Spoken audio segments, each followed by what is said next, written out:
2016 con las encuestas, las últimas encuestas. ¿Qué resultados nos dan? Vamos con los cuadros. Esta es la encuesta de Ipsos Apoyo, publicada el día de hoy en el Diario del Comercio. Keiko Fujimori con 32% de intención. Pedro y en Pablo... el segundo lugar queda ahora Pedro Pablo Kuczynski con 14%, Alfredo Barnechea 9% y Verónica Mendoza 9%. En el segundo cuadro, Alan García de Alianza Popular tiene 6%, Alejandro Toledo 2%, Daniel Urresti 2%, aunque lo han retirado. Estaba subiendo, ¿no? Y Nano Guerra García 1%. Sube. Esta es la ficha técnica de la encuesta que ha sido realizada ya excluyendo a los ex candidatos Acuña y Julio Guzmán, aunque todavía se espera un resultado más del Jurado Nacional de Elecciones, que siempre nos tiene en suspenso. Así es, y ahora le damos la bienvenida al candidato por Peruanos por el Cambio, Pedro Pablo Kuczynski, quien está esta noche con nosotros, ahora ostentando el segundo lugar con 14% en las preferencias, según esta última encuesta de Ipsos Apoyo. Bienvenido, señor Kuczynski. Todos vuelven, como dicen. Pues sube. Segundo un montón de tiempo, después bajé, ahora he vuelto a regresar. Y bueno, ¿cómo piensa hacer para seguir incrementando su intención de voto? Porque los que vienen empatados en tercer lugar están dispuestos a arrebatarle el sitio. Ya, yo creo que al final el pueblo peruano, en 3 semanas, decidirá quién tiene el mejor programa, quién le va a dar prosperidad, trabajo y también justicia, porque yo pienso que el sistema adolece pues de grandes fallas. Hay mucha gente que vive en la pobreza, que no tiene agua, que no tiene colegios. Bueno, una de las cosas que uno se puede preguntar válidamente en esta extraña elección es si los candidatos van a seguir en la contienda. Y antes de pasar a los planes, quería comentar con usted que en el recurso que presentó Todos por el Perú, parte de sus argumentos es que Peruanos por el Cambio ha tenido una serie de irregularidades en su elección y por lo tanto digamos que lo acusan a usted, lo señalan con el dedo frente al jurado. ¿Cabe la posibilidad de que haya algún problema con su inscripción? Ninguno. Esto fue un caso en el Callao que lo vio el jurado y decidió a favor del hecho de que habíamos cumplido todas las reglas. Tenemos un tribunal electoral con gente independiente de acuerdo al esquema que mandamos al jurado, que fue aprobado. ¿Por qué tenemos gente independiente? Porque queremos que los temas legales los vean pues gente independiente. El problema era en uno de los estatutos que decía o exigía que los miembros de ese tribunal no tengan militancia en otros partidos y se descubrió después que tenían efectivamente militancia en otros partidos. El estatuto, el artículo que gobierna ese tribunal... Que es el 60, o sea, ustedes aducen a otro. Y ese es clarísimo y el jurado no ha discutido y nos ha reiterado su aprobación. El tema entonces ya se ha visto en el jurado y ya hay una decisión en ese sentido. Absoluta. No hay ningún problema con eso, entonces no tiene temor. Vamos a pasar entonces al tema de las propuestas, porque ya estamos en la parte final y los peruanos quieren saber un poco más que de formas, de fondos. Bueno, vamos a la propuesta 1. Acabamos de ver el clip de Brasil. En Brasil hay un inmenso escándalo de corrupción asociado con Petrobras. En el Perú se habla mucho de corrupción en diversos organismos del Estado. No vamos a progresar si seguimos con corrupción.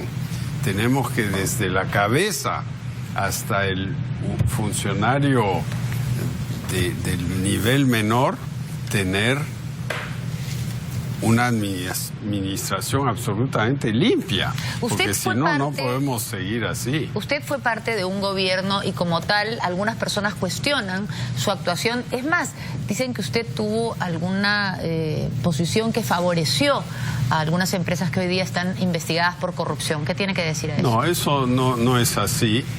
Yo estuve fuera del gobierno 1 año y medio y durante ese año y medio yo no tengo ninguna responsabilidad de las decisiones que se tomaron.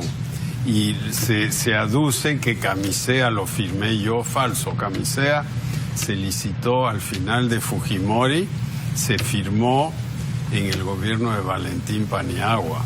O sea, eso es completamente falso. Son ¿Usted cosas niega que entonces esas acusaciones?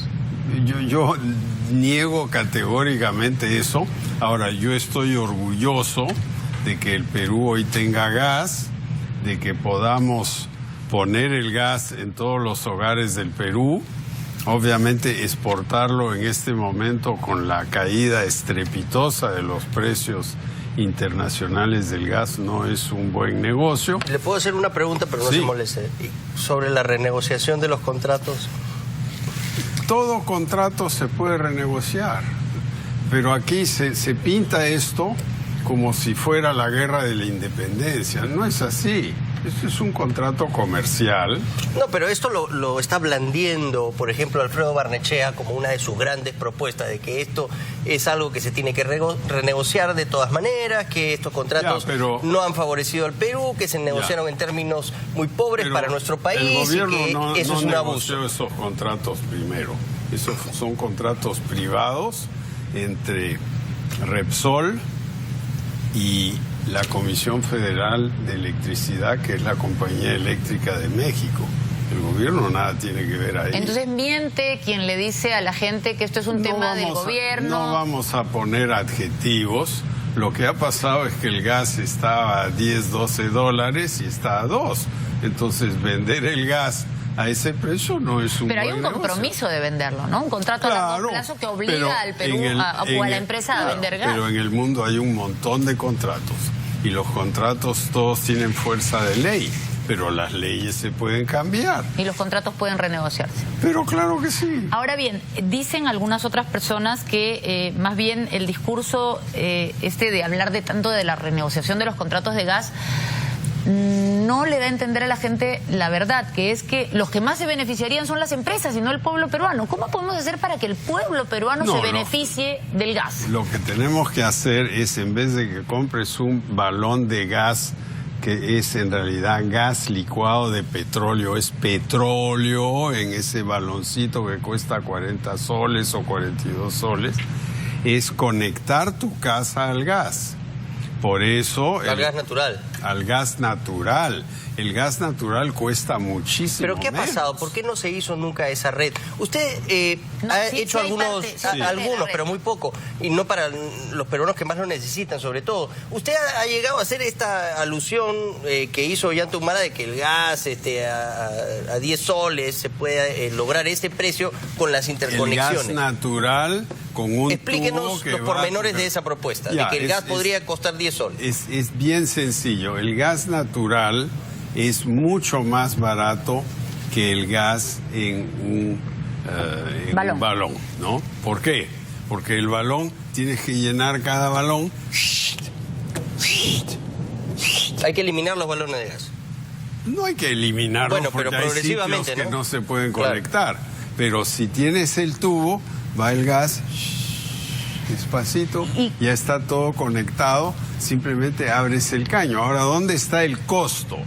No es el gas. ¿Quién tiene que asumir el costo? No es el gas mismo, es la conexión. Es la conexión. Entonces le vamos a decir a la gente, te conecto y te voy a dar 5 años para que pagues a una tasa de interés baja la conexión. En otras palabras, sería algo así como lo que son las conexiones de agua en las casas. Exacto, ¿no? lo mismo. Conexiones de agua y conexiones de gas. Ahora, los peruanos tampoco tienen agua, o sea, no todos. Bueno, yo sí les voy a poner agua y felizmente hay otros candidatos que de repente se han despertado y se han dado cuenta que hay 10 millones de gente que no tienen agua. Recién a 3 semanas de la elección se dan cuenta de eso. Pero desde el segundo gobierno de García se ofrecía agua para todos y el día de hoy hay muchos peruanos que no tienen agua. 10 y no millones. tan lejos de Lima. 10 millones. Yo los puedo llevar después de este programa. Vamos al Agustino, al Cerro San Cosme, que están aquí cerquita, a 15 minutos, y arriba no hay agua. Y cuando hay un caño es por 2 horas, 1 hora. Y hay un montón de casas en el Perú, de asentamientos humanos, que no tienen agua, cero, o sea, nada. ¿Y cuánto tiempo promete usted solucionar el problema del agua y de la conexión del gas? La elección me va a poner en el poder 5 años. Yo creo que va a tomar 7 años. No es para soplarle parte del problema al siguiente o a la siguiente, pero toma tiempo, pues se tiene que hacer los planos. Yo lo que quiero hacer es una brigada de ingenieros que se paseen por todo el Perú, así como los soldados de Mao Zedong en China, ir a cada pueblo a ver cómo se hace. Y yo lo sé hacer, ¿por qué? Porque he tenido una ONG que yo fundé con mi plata para ponerle agua a pueblos de la sierra. No hemos trabajado en la costa, hemos trabajado solo en la sierra de Ancash, de La Libertad. ¿Con cuántos pueblos ha trabajado? Hemos conectado a 350.000 personas. Ahora, el tema de la infraestructura es interesante, de repente lo podemos abordar ahí, es una gran carencia que tenemos en nuestro país, y el sistema de regiones que ha claudicado ante la corrupción y la poca eficiencia de hacer que esta ley entre en efecto para que realmente llegue el dinero del Estado a las regiones y que se puedan hacer obras viables. Ahora, si ponemos ¿cómo podemos atacar ese problema? Claro. Y aquí le quiero hacer una pregunta para sacarnos de encima de esto también. En tema de infraestructura, hablando los problemas de corrupción que ha habido en Brasil, a usted lo han querido arrastrar también al tema de la Comisión Lavallato. Yo sé que usted ha declarado que no tiene nada que ver, pero nos gustaría que nos aclare por qué usted estima que esto no tiene nada que ver. Además, la Fiscalía los ha puesto en paréntesis hasta después de las elecciones, ¿no? Pero la Comisión Política del Congreso sí los está citando. El Congreso es político, pues por definición, entonces me citan, yo voy. Pero en esos tramos de la interoceánica, ¿usted qué tuvo que ver? Nada. ¿Cómo que nada? ¿Usted era ministro de Economía? No, claro, pero ¿qué tuve que ver? Hubo una ley que declaró de prioridad nacional la interoceánica norte y sur, una ley del Congreso que se dio antes de que yo regresara al Ministerio de Economía. Pero se hizo con Odebrecht, que está ahora investigado. No, hay otros, hay varios, Graña y Montero. Pero entre ellos Odebrecht, ¿no? Que está investigado por corrupción. Y estuvo Odebrecht y ganó una licitación. Pero se cuestiona que se le suprimió el trámite de pasar por el SNIP. Sí se suprimió. Y que después se hicieron una serie de adendas, ¿no? Y que después hubo sobrecostos.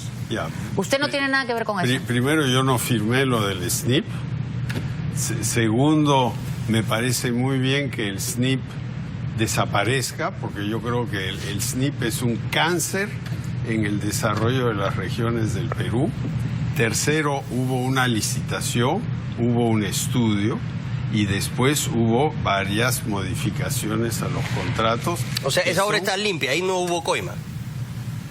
Ojalá no hubo coima. A mí no me... Pero por lo menos por usted no pasó. Ni una postal, me llegó ni un clip. Hay otro cuestionamiento que se hace a esas obras, y es que ¿cómo es posible que se haya gastado tanto dinero en obras tan grandes cuando existen otras obras de infraestructura que son más urgentes y más recurridas, en el sentido de que las necesita más gente? Ejemplo, Carretera Central. Ya, pero veamos... ¿Qué haría usted? ¿Cómo priorizaría la infraestructura? Veamos la interoceánica sur. La interoceánica sur hoy tiene 3 veces más tráfico de lo que se presentó en el año 2007 cuando se empezó la construcción. 2, veamos la línea 1 que se hizo en el segundo gobierno de Alan García. Tiene 3 veces más pasajeros de lo que se pensó. Entonces aquí no hemos mirado con ciencia el futuro. Hemos hecho obritas así, como un tico, ¿no? Un tico, cuando de repente lo que se necesitaba era un pick-up o algo más grande, ¿no? Bueno, ¿cómo entonces, para partir de esto hacia sus propuestas, cómo aborda usted la división política de nuestro país, las regiones? ¿Cómo hacemos llegar el desarrollo a donde más se necesita en nuestro país? Lo primero que tenemos que hacer, lo primerísimo, es generar una presencia de proinversión en todas las regiones del país.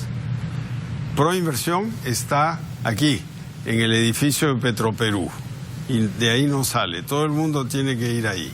Entonces, yo quiero hacer la carretera Huancavelica-Cañete, tengo que venir a Proinversión. Todo es en Lima. Descentralizar.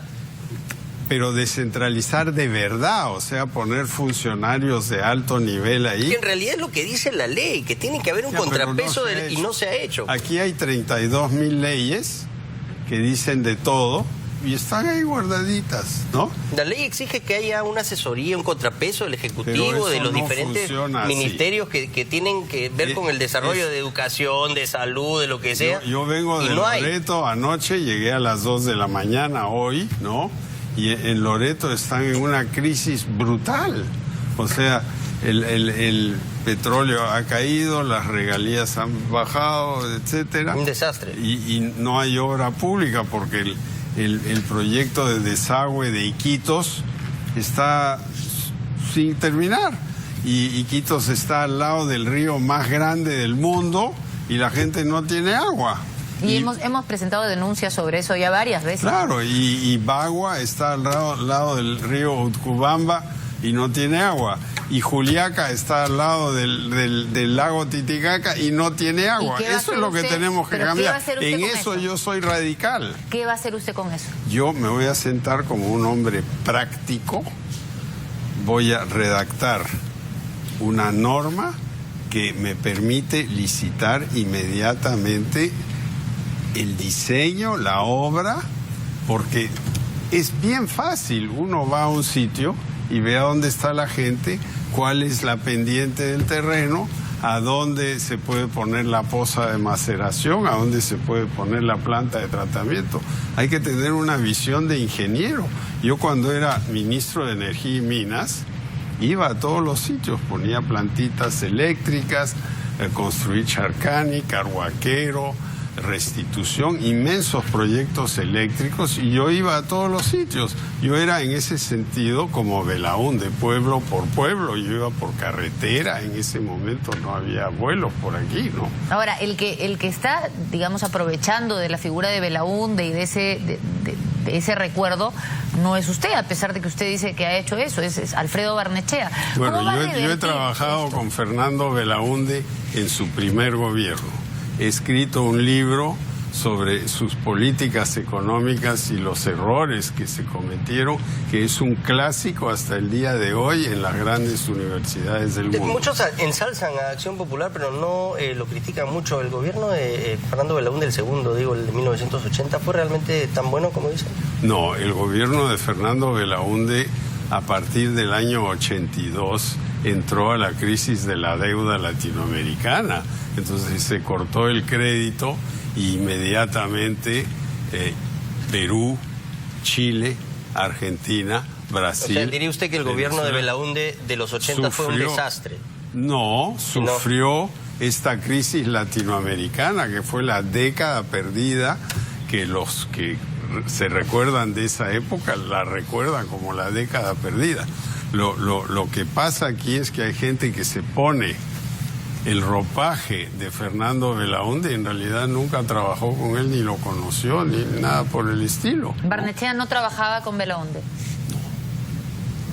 No, para nada. Así que bueno. Él fue diputado del APRA durante el primer gobierno de Alan García, cuando se intentó estatizar la banca. Bueno, pasemos... ¿Verdad o no verdad? ¿Es verdad? Sí, claro. Bueno, él dice que ahí se separó, pero es extraño porque era en la época de Belaúnde, digamos que estaba con el APRA, pero ahora rescata la figura de Belaúnde. Por eso le preguntaba a usted, que nos ha contado creo que independientemente de quién estuvo con quién, Fernando Belaúnde fue un presidente que tuvo una gran visión del Perú. De repente en finanzas no fue fuerte y ciertamente su segundo gobierno tuvo problemas derivados de la crisis de la deuda latinoamericana. Sendero Luminoso se gestó también por un descuido suyo, ¿no? Sendero Luminoso se gestó durante el gobierno militar y el primer ataque de Sendero Luminoso, el 28 de julio del año 80, yo estaba juramentando como ministro de Energía y Minas y nos volaron todas las torres. No le prestaron mucha atención. Y yo le dije al presidente, yo voy a construir la planta de Santa Rosa inmediatamente, y la tuvimos andando en 4 meses. Ha mencionado usted el nombre de Santa Rosa y nos lleva al tema de Rosa, que es su congresista. Allá. Que a Rosa Núñez, que ha sido... No se atore. Hemos presentado un reportaje en este programa en el cual se muestran evidencias también de plagios en sus tesis. ¿Qué le parece a usted? Todo se investiga. Nosotros somos un partido súper honesto. Hemos rectificado errores. Pero no le gusta que una persona dentro de su partido se esté copiando la tesis, ¿no? Bueno, no, pero de repente sería mejor no escribir la tesis, ¿no? Sí, de hecho sería mejor no escribirla que copiársela a otro. Yo, por ejemplo, y obtener un título que uno no merece, tengo ¿no? doctorado porque no escribí la tesis. Claro. No, porque se me acabó la plata. Pero y eso es tenía más que honesto, trabajar. ¿no? ¿Ah? Eso es lo honesto. Si uno no hace el doctorado, pues no lo hace. Depende qué tesis es, sobre qué, no lo sé.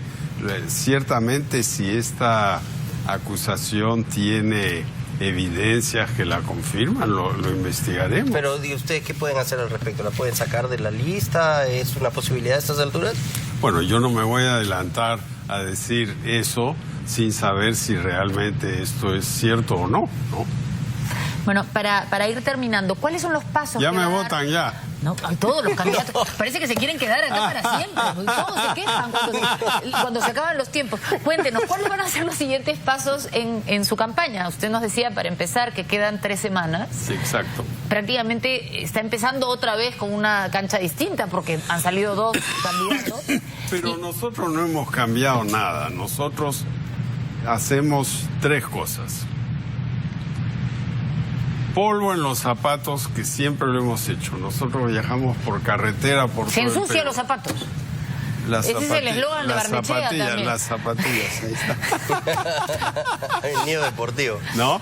Segundo, hemos hecho un esfuerzo mejor en las redes, que no eran suficientemente interactivas. Y tercero, vamos a todos los medios, damos entrevistas, hablamos. Hoy estuve en Pachacamac, ayer estuve en Iquitos, pasado mañana estaré en el Cusco, estaré en Anta, el jueves estaré en Jaén. ¿No le tiene miedo a algunos lugares que tienen preferencias por otros candidatos y que han reaccionado con violencia frente a la presencia de algunos? En todas nuestras encuestas, que las contratamos con independientes, nuestro índice de rechazo es bajo. En algunos casos es 1%. Pero lo que tiene que capitalizar ahora, me imagino, y es además una apuesta que usted hace porque tuvo mucho éxito en el sur y por eso es la configuración de su plancha presidencial, es pelear esta plaza, ¿no? Arequipa, van a concentrarse ahí. Sí, vamos un a lugar tener clave, ¿no? un cierre de campaña en Arequipa, uno en el Cusco después. Acabamos de hacer Tacna, Moquegua, Hilo, Matarani, Camaná, una carretera nuevecita, linda, la recomiendo. Y de ahí hemos subido a Pedregal, Arequipa, Yura, Juliaca, Puno, Chucuito, todo por carretera. 1.200 kilómetros de carretera.